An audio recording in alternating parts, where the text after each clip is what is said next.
My name is Mohammed Yunus. I'm from Bangladesh. 1955 সালে কিশোর ইউনুস কানাডার মন্ট্রিয়লে অনুষ্ঠিত বিশ্ব জাম্বুরিতে যোগদানের মাধ্যমে তার প্রতিভার সাক্ষ্য রেখেছিলেন মাত্র 15 বছর বয়সে। ওই বয়সেই এশিয়া, ইউরোপ ও উত্তর আমেরিকা ভ্রমণের অনন্য এক অভিজ্ঞতা অর্জন করেন ডক্টর মোহাম্মদ ইউনুস। আজকের ডক্টর মোহাম্মদ ইউনুসকে পুরো পৃথিবী চেনে। তিনি ক্ষুদ্র ঋণ ও সামাজিক ব্যবসা নিয়ে কাজ করেন। তার কথা শুনতে চায় পুরো পৃথিবীর মানুষ।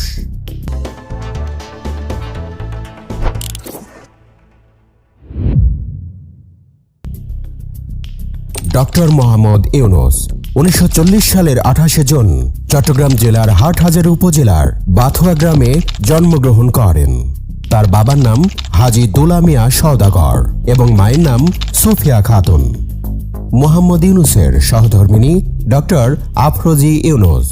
ব্যক্তিগত জীবনে মোহাম্মদ ইউনুস 2 কন্যার পিতা।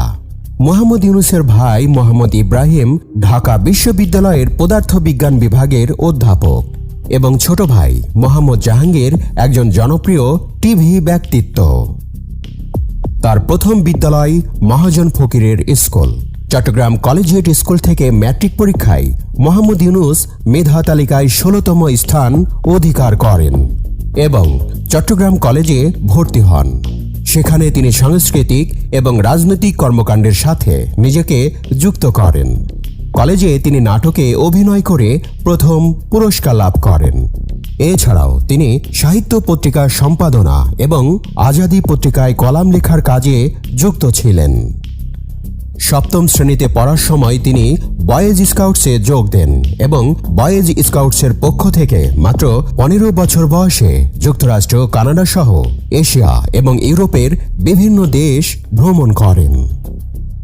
1957 সালে মোহাম্মদ ইউনুস ঢাকা বিশ্ববিদ্যালয়ে অর্থনীতি বিভাগের সম্মান শ্রেণীতে ভর্তি হন এবং সেখান থেকেই বিএ এবং এমএ সম্পন্ন করেন। এরপর তিনি ব্যুরো অব ইকোনমিক্সে যোগ দেন গবেষণা সহকারী হিসেবে। পরবর্তীকালে 1962 সালে চট্টগ্রাম কলেজে প্রভাষক হিসেবে যোগদান করেন। 1965 সালে তিনি ফুল ব্রাইট স্কলারশিপ নিয়ে যুক্তরাষ্ট্রে যান এবং পূর্ণ বৃত্তি নিয়ে যুক্তরাষ্ট্রের ভ্যান্ডারবিল্ট বিশ্ববিদ্যালয় থেকে 1969 সালে অর্থনীতিতে পিএইচডি লাভ করেন। মোহাম্মদ ইউনুস বাংলাদেশে ফিরে আসার আগে 1969 থেকে 1972 সাল পর্যন্ত মিডল টেনেসি স্টেট ইউনিভার্সিটিতে শিক্ষকতা করেন। 1971 সালে বাংলাদেশের স্বাধীনতা যুদ্ধের সময় মোহাম্মদ ইউনুস বাংলাদেশের পক্ষে বিদেশে জনমত গড়ে তোলা এবং মুক্তিযোদ্ধাদের সহায়তা প্রদানের জন্য সাংগঠনিক কাজে নিয়োজিত ছিলেন। 1972 সালে দেশে ফিরে তিনি চট্টগ্রাম বিশ্ববিদ্যালয়ে অর্থনীতি বিভাগে সহযোগী অধ্যাপক হিসেবে যোগ দেন এবং বিভাগের প্রধান হিসেবে দায়িত্ব পালন করেন। 1975 সালে তিনি অধ্যাপক পদে উন্নীত হন এবং 1989 সাল পর্যন্ত এই পদে কর্মরত ছিলেন।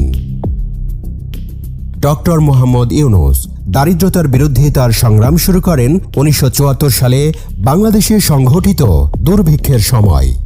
তিনি বুঝতে পারেন স্বল্প পরিমাণে ঋণ দরিদ্র মানুষের জীবনমান উন্নয়নে অত্যন্ত কার্যকরী হতে পারে। সেই সময় তিনি গবেষণার লক্ষ্যে গ্রামীণ অর্থনৈতিক প্রকল্প চালু করেন। 1974 সালে মোহাম্মদ ইউনুস তেভাগা খামার প্রতিষ্ঠা করেন, যা সরকার প্যাকেজ প্রোগ্রামের আওতায় অধিগ্রহণ করেন। ডক্টর ইউনুস পৃথিবীর বিভিন্ন দেশের বিভিন্ন বিশ্ববিদ্যালয় থেকে 48টি সম্মানসূচক ডক্টরেট ডিগ্রি অর্জন করেছেন। শান্তিতে নোবেলজয়ী গ্রামীণ ব্যাংকের প্রতিষ্ঠাতা ডক্টর মোহাম্মদ ইউনুস যুক্তরাষ্ট্রের সর্বোচ্চ বেসামরিক সম্মাননা কংগ্রেশনাল গোল্ড মেডেল গ্রহণ করেছেন, যিনি এই পদক পাওয়া প্রথম বাংলাদেশি ও মুসলিম।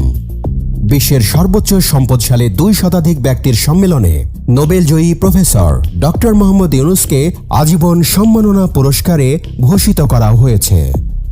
2013 সালের 5 মে বুধবার জাতিসংঘ ভবনে এই সম্মাননা জানানো হয়। একজন সামাজিক উদ্যোক্তা হিসেবে ইউনুসকে এই আজীবন সম্মাননা পুরস্কার প্রদান করা হয়।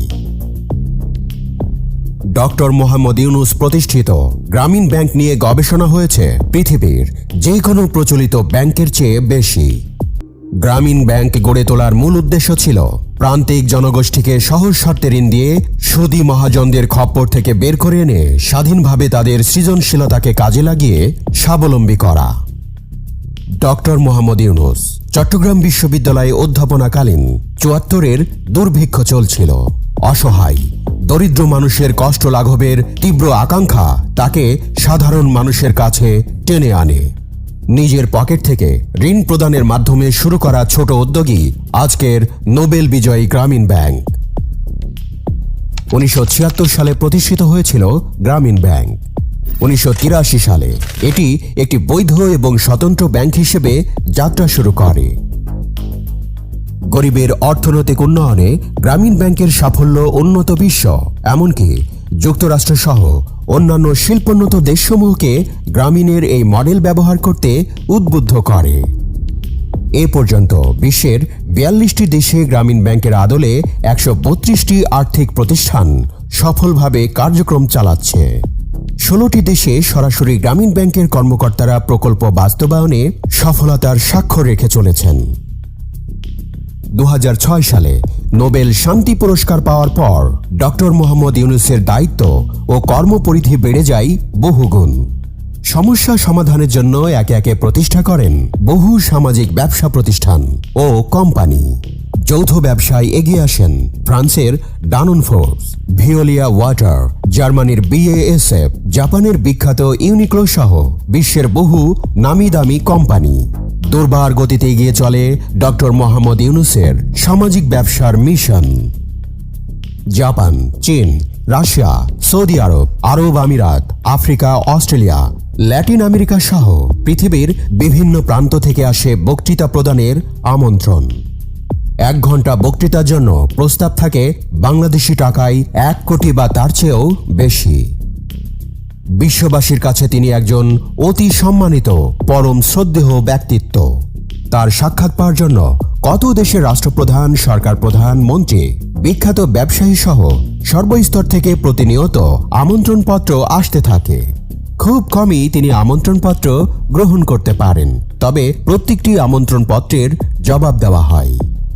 বক্তৃতার সম্মানী বিদেশ থেকে ডক্টর মোহাম্মদ ইউনুসের ব্যাংক হিসাবে স্থানান্তরিত হওয়ার পর তিনি সেই অর্থ তার প্রতিষ্ঠিত বিভিন্ন ট্রাস্টে দান করেন। সমগ্র পৃথিবীর নামিদামি বিশ্ববিদ্যালয় থেকে প্রতিনিয়ত আসে আমন্ত্রণপত্র।